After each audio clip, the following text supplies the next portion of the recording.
Hey guys, this is No Solution. I'm Scott, and this is my introductory preamble miscellaneous awards for 2024. This is sort of the house cleaning before my actual top 10 of 2024 that will be coming soon. I have it, I think, pretty much settled, but there's some other stuff I wanted to talk about from the year, and I thought I would just do a separate video for that. So that's what this is. Made up awards, just kind of made up to talk about things that I wanted to mention from the year. One thing I wanted to talk about also is the phenomena of late release. I think 2022, Satanic Warmaster put out a new album on Christmas. And then last year it was White Death and Vargrav also put out albums like at the very end of the year. And I can't include those like in a serious ranking because I don't have time to listen to them enough to really match them against something that came out in February. You know what I mean? So I've started to make the make the distinction of like if it comes out like after December 1st, I'm just gonna include it in next year's. And I thought I was in the clear this year, but frickin' Kors, the Ukrainian pagan black metal band, put out an album, I think just like last week. I've not even heard it yet. And Satanic Warmaster put out a surprise album a week or two ago, which is really good, but I'm not including that. So I just wanted to mention those. They might show up on next year's list, even though they're technically 2024 releases. But I don't know, man. Quit doing that. Don't do that. All right, let's get into my awards. This one is the worst album I heard from 2024. No surprise, really. 6 Feet Under. I just realized I don't even remember the frickin' name of this. What's it called? Killing for Revenge.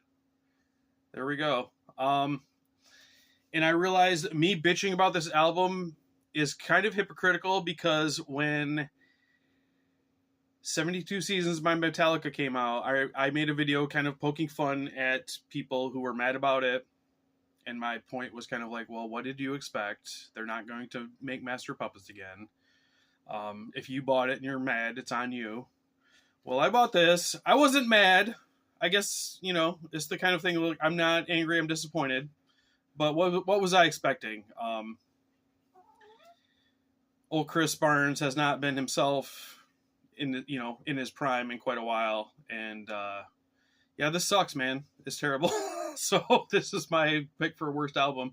I've seen some people include it on one of their best. That's fine. I mean, I'm happy you like it. I just think it sucks. But I guess with Jack Owen in the band, I had some higher expectations than I should have. So that's my worst.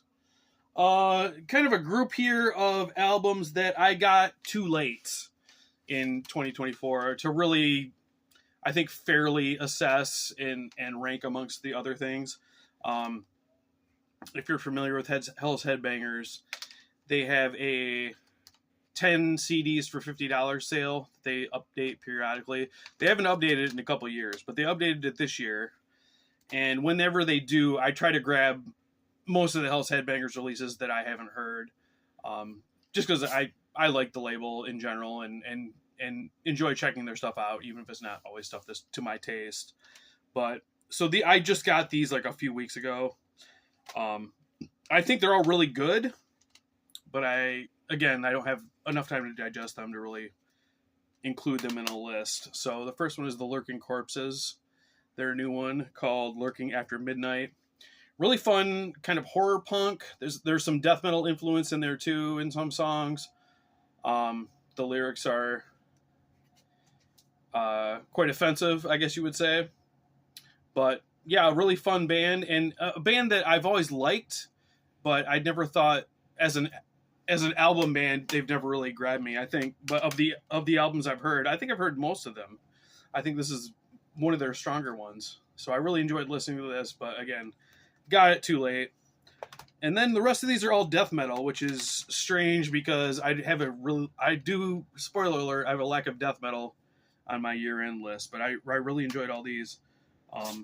Cardiac Arrest with the Stench of Eternity. I don't want to use the term old school death metal because that is pretty loaded now. It makes you think of like $20 spin bands, almost more hipstery type bands. But this band's been doing it for forever. I mean, since the 90s. So I think they have a right to old school death metal. But really good. Every song is memorable and good, and distinctive from each other. The last song from Civilized to Sadistic is 11 minutes long, which when I saw that, I was like, well, there's got to be like a hidden track on there or something. But no, it's just an 11-minute song and has some really cool guitar work and kind of like jam out at the end that I quite enjoyed. I did not know anything about this band until I saw them open for Nunslaughter a couple of years ago, and I was really impressed. So, yep, the new Cardiac Arrest is really good. Next one up, Skeletal from France, and it is called Within Corrosive Continuums. I guess you would call this a throwback to the heyday of kind of Swedish black metal, but only 7 tracks. The first track is an intro, so then you've got 5 songs. And then the 7th song is an instrumental that is super long and kind of intricate. Awesome guitar work on it. Yeah, just kind of a very strange album arrangement for what you would think of as kind of more of an old school death metal band. But I really did quite enjoy this one. It really kind of took me by surprise. I mean, I've liked their other stuff, but as you can tell I waited until I could get this in the 5 for 50 or 10 for 50 sale. I didn't buy this right away. They're not like a band I rush out to get the new thing, but very good. If you're a death metal fan, I would definitely recommend this one. Skeletal Within Corrosive Continuums.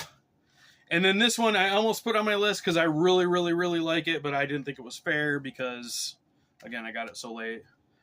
Destructor with Indomitable. This is their first album in, I think, 9 years. The last one, I saw them on that tour at the Hell's Head Bash 2, I believe. Australian death metal. And kind of fits in that Australian death metal theme. Very savage. Very, a lot of attack in their music. Very in your face. But just really cool, memorable death metal. And gets in and gets out. Doesn't overstay its welcome. I think it's under 35 minutes. But yeah, just really cool. And I really like that Mark Riddick art there. So that is that category. Next one, this is very much an outlier in the kind of stuff I listen to. So again, I didn't know how to rank it with everything else. This is like modern 80s AOR. It is Palace. This is their 5th album called Reckless Heart. I love that cover. I mean, how much more 80s can you get? The girl in like the spandex tube top with the giant gun. So if you look at that cover, you kind of know what you're getting into. I mean, it looks kind of like maybe like a synthwave album, but this is just very, very 80s AOR commercial rock. A lot of synths in it, but a lot of lead guitars as well. So this band is a project of Michael Palace, who is a Swedish producer, multi-instrumentalist, he works for Frontiers. If you know the Frontiers label, you know that they kind of traffic in this kind of music. He produces, he writes songs for other artists, and then he also does his own stuff. So, but just super catchy, super fun, kind of summery type music. Yeah, I really like this, but I wasn't sure how to rank it amongst like maybe the more serious stuff I listen to. So I thought I'd just mention it on here. So if you're looking for that kind of like fun, not so serious AOR stuff, I would definitely recommend Palace. Also, their last album, One for the Road, I think is fantastic. So there's that. What else we got? Oh, okay. So here's an album that I really, really, really wanted to like more than I did, but I wanted to mention it because I think it's so good. Weather Systems, Ocean Without a Shore. So this is Daniel Kavanagh's project, kind of spinning off from Anathema.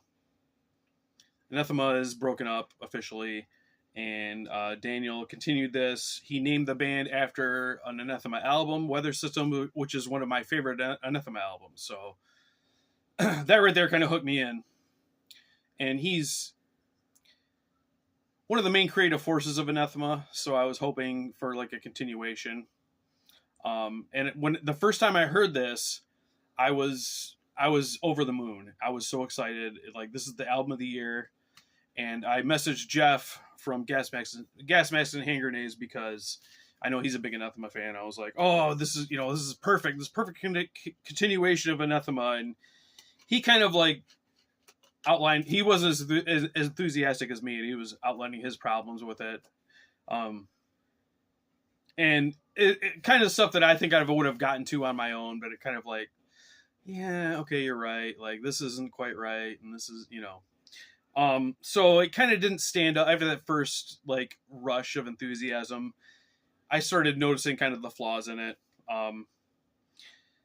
It's split into two parts. Part 1 is called First Steps, and part 2 is called Learning to Fly. So part 1 is definitely trying to channel that Anathema feeling, and I think it does a good job of it. It's not subtle. They go as far as, titling songs. Untouchable Part 3, where parts 1 and 2 were on the Weather Systems album, and Are You There Part 2, which Are You There was on, can't think of it right now, but I think the previous album. And then part 2 moves on, and it's a bit more repetitious and not as catchy to me. Not kind of what I was looking for. It is a good album. It is a good album for sure. But I really thought this when I got this. This is gonna be like my album of the year, and it's just not. It's just not quite there, I guess, is the best way I can put it, which is not good at all, but that's what you're going to get from me. So, all right, this is a kind of blanket category. The kind of retro black speed thrash bands, which I would put Midnight kind of at the top of that, as kind of the example of what I'm talking about.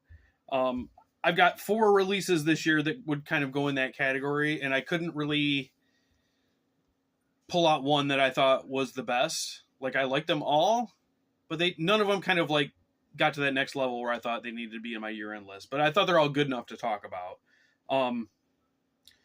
Strangely, kind of the one I tried to put at the bottom is the new Midnight, Hellish Expectations.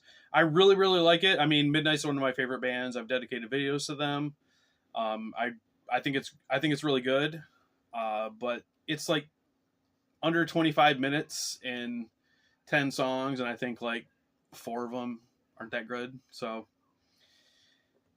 6 out of 10 good songs. You really can't rank that in your best of the year, in my opinion, unless you haven't listened to much. Wraith with Fueled by Fear. I put this in the thrash / black and thrash category. Really, really good. A little long for what it is. It's 14 tracks. There's a couple intros and whatever on there. But it's like 45 minutes. I think maybe shaving a couple songs off here would have helped. But really good, catchy black and thrash. It's on Prosthetic. And yeah, it did not disappoint. I'm glad I got it, but again, I couldn't put it in the upper echelon this year. Bewitcher with Spell Shock on Century Media. I think they improved quite a bit from the last album. The last album I didn't think was that great, but yeah, it's good. it's solid. But I guess when all I can say is it's good and it's solid, and not go into a whole lot of detail, you can see why I didn't put it on a year-end list. But if you like Bewitcher and you haven't heard this for whatever reason, I would definitely recommend it. I think it's definitely on the right track and a step up from the last one. This one I almost put on my list because I listened to it so much, but just for whatever reason, I didn't. Bat, Under the Crooked Claw.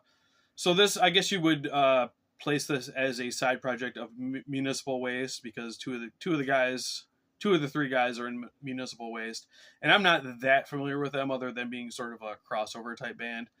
This is more, I guess, more of a speed metal project, but just super catchy, awesome guitar work. All the songs are memorable, and it's quite short. It's like 30 some minutes, and it's that classic, for me, what you want to go for with an album like this. Like it's short enough that when it's done, you just want to start it over and listen to the whole thing over again. So, Bat, Under the Crooked Claw, definitely a recommendation from this year. All right, then we've got. I just wanted to talk about this one quick. Oh, quick! I'm at 16 minutes. All right, let's get this going. This is more of a compilation type release. It's Black Salice with Atavistic Possessions. So this is a compilation of 4 songs recorded between 2012 and 2022, and then 1 song recorded during their last album sessions, Esoteric Atavism. I don't know, man. I've just been super into Black Salice this last year. Like, I don't want to use the word depression, because I know a lot of people deal with a lot of like clinical depression, and I don't want to put myself in that category. But like, I've had periods this year where I've been down, and whenever I'm down, like for some reason, Black Salice is just the ticket. Just this howling, cacophonous sound, very hypnotic and repetitive and angry. I don't know, for some reason it just really takes me to a different place and lets me kind of get out of the headspace I'm in. But all these songs are good, man. It's I don't know, it's like a half hour long, something like that. It's I think it's technically an EP, but it's pretty long. So if you're into Black Salice and missed this for some reason, I think you would really enjoy it. Atavistic Possessions. And all right, the last category for this is albums I wanted to include to be a dick or to be a troll. So I picked a couple here. Here's the first one. The famous Nocmistium with Blight Privilege. Maybe a cringy title. Probably a cringy title. I know old Blake Judd is a bit of a lightning rod for the metal scene. But I've always enjoyed his music. And when I heard this came out, I was very curious, so I bought it. When I heard the first song, I was like, oh, fuck yeah, I'm putting this on my year-end list, and people are going to be mad. But after the first couple songs, it really does kind of drop off for me. It doesn't really hold that initial promise. That said, it's a good album. I think it's a good album. It really does kind of continue that black metal with the experimentation that they kind of got famous for. I would recommend listening to it if you can get past your hatred of Blake. I've thought about doing a video about that, like the whole separate the art from the artist, but I can't forgive Blake because he ripped me off for $20, that kind of thing. And in all fairness, he did rip me off. I ordered shit from him I never got, so I'm in that camp too. Not as deep as some people, but anyway, I think this is good, but not year-end good. You know what I mean?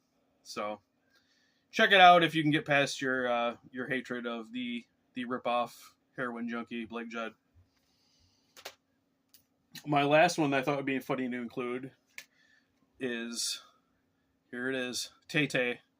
Taylor Swift, The Tortured Poets Department. I like Taylor Swift, man. I don't know. I can't I can't really offer a defense. I think she's a very great pop performer / songwriter. And there's some really, really, really good songs on here. The song she does with Post Malone, who I have no affinity for whatsoever, I think is one of the best songs of the year. I really think it's fantastic. The reason I could not include it, there's some duds on here that like skippable tracks. Where to me, if you have an album that I skip tracks on, you're kind of disqualified from a year-end list. There's so many songs that's going to happen, but that's not my fault. She's the one who put all these songs on here, but whatever. So that is the last one that I was going to put on as a troll. Not really as a troll, because if I was going to do it, I would have just done it, but I couldn't justify putting it on a year-end list just to be a dick. So, and I wanted to do kind of a little Taylor Swift statement, I guess. I understand people not like. I mean, this is pop music, and I understand if people don't like it. That's absolutely fine. But I see a lot of when people talk about pop music as disposable trash, as opposed to what we listen to or other subgenres of more substantial music, they will say, well, what we listen to, people are still going to be listening to in 10 or 20 years. It's not this, disposable pop like Taylor Swift that people are going to forget about in a year. And I just think like her career is approaching 20 years. Like she's not a disposable pop artist. Like I think she's established kind of a legacy. She's been releasing music longer than the Beatles and at a high level, you know what I mean? So her as an example, I don't think is correct. But I understand why people do it, because who is left as a superstar? Like, who can pass the mom test? What modern artist can you mention to your mom and she would know who it is? Probably barely anybody, right? But if you say Taylor Swift, everybody knows who that is. So that's kind of the example. I just think that using her as the disposable pop princess is not relevant. Like she's earned way beyond that. She doesn't deserve to be put in that category. But yeah, so that's my little mini Taylor Swift statement. Feel free to come at me and call me a poser and tell me to put on the pink panties. That's fine. I can listen to Black Celeste and enjoy that, and then after that I can listen to some Tay-Tay and enjoy that as well. So that's that for this video, guys. Sorry, I didn't mean it to be this long. My end of the year list is going to be top 10-ish. I'm cheating. There's going to be a couple extras in there as cheats, but I will not be doing a top 50 or 60 or whatever some people are doing. So shouldn't be too crazy long and shouldn't be too painful. So I hope everybody has a happy holiday, and yeah, thank you for watching. As always, CM Punk is a piss baby. Later.